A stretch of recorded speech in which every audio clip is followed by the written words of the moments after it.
Bienvenue à la Maison de la Chimie pour cette nouvelle édition du China Connect. On va vous faire rencontrer plein de gens, dont évidemment Laure de Carayon, l'organisatrice de cet événement. Et puis on va parler des tendances du marché chinois, des relations avec la Russie, des relations avec la Corée du Sud. Bref, on y va.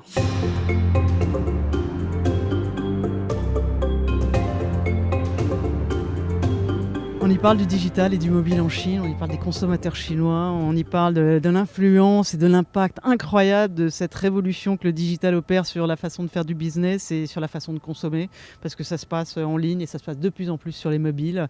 Donc là, on est au cœur précisément des comportements des Chinois, de ce qu'ils aiment, de ce qu'ils découvrent, de la façon dont ils développent de la conversation, nouent des contacts et leur rapport aux marques. Quand on se balade ici, on croise qui ?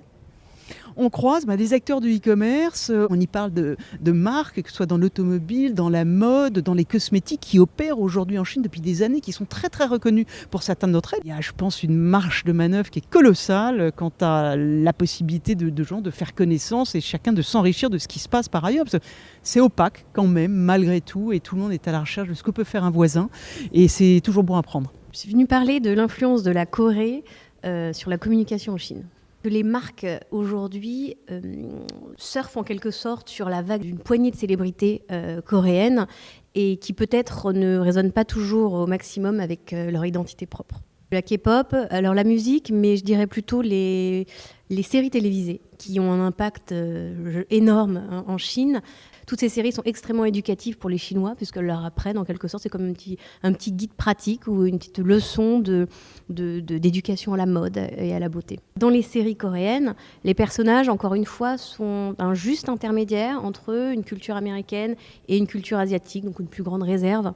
La culture coréenne, finalement, c'est une culture prédigérée américaine. Je suis venu parler de Yandex, qui est l'acteur numérique numéro 1 en Russie, qui a aussi beaucoup de clients d'Europe et beaucoup de clients chinois.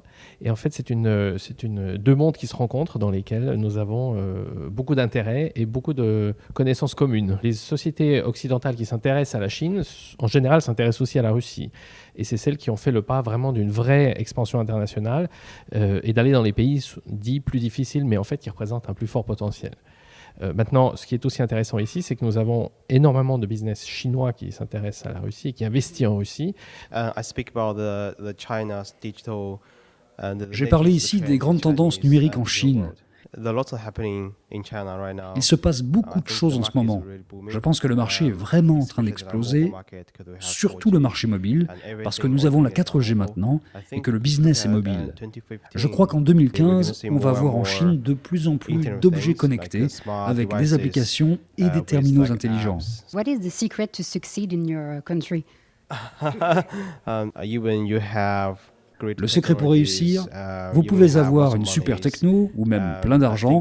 Je crois que probablement la meilleure solution pour vous, pour aller plus vite, est de tenir compte de tous les aspects sociaux. Si vous connaissez des gens, allez vers eux, parlez-leur tous les jours, laissez-les vous découvrir, faites-en de même, ça ouvrira des portes.